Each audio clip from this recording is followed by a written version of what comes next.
So the Labour Party obviously won the last election in a big way. But now the coalition has broken up and gotten back together and announced what everyone's jobs are going to be. If you're a bit unclear of what's going on, no worries. It's actually pretty straightforward. So you've got two teams, right? You've got Labour and the coalition. And the coalition has finally announced essentially their squad for the season. The leaders, well, you already know this bloke. He's brought the team now to 2 consecutive premierships, unexpectedly improving on his win from last time, so much so that he sent his previous rival Peter Dutton into retirement. Then there's this lady, Susan Lee, who, unless you follow the sport of politics closely, you might not know. Susan essentially represents Griffith in New South Wales and is the new captain who, after some struggles with other parties, has steadied the ship. Then the treasurers. You got Jim from Queensland. His big job at the moment is getting the superannuation tax that at this stage only affects 0.5% of super holders across the line. His coalition opponent is Ted, also from Queensland, who is new to the position. Notable thing about Ted, he was one of the main architects of the nuclear play that the Libs took to the last election,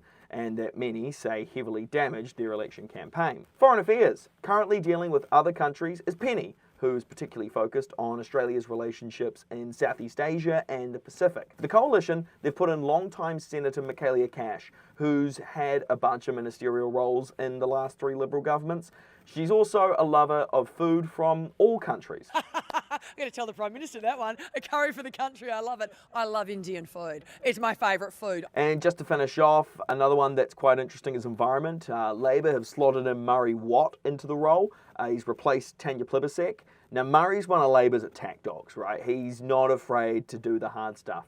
He was a guest on the Sky News election panel this year, which can often be a hostile training ground for Labour politicians, and he didn't hold back. Some of the other policies that he's had to shove through are things like the live sheep export ban and cracking down on the alleged corruption in the CFMEU. His first major move, though, as Environment Minister, was approving a 50-year extension to Australia's largest gas project in WA this week. Yeah, that's right, the Environment Minister is approving fossil fuel projects. Meantime, for the coalition, you've got this bloke, Dan, in the energy and emissions portfolio, who, to be honest, there isn't much to say about other than he doesn't like wind farms and will now be responsible for justifying or not justifying a net zero stance. Meanwhile, Labour have dumped these 2 blokes, essentially putting them in the reserves, while Susan and David Littleproud have been a bit more brutal with the demotions. All of this lot.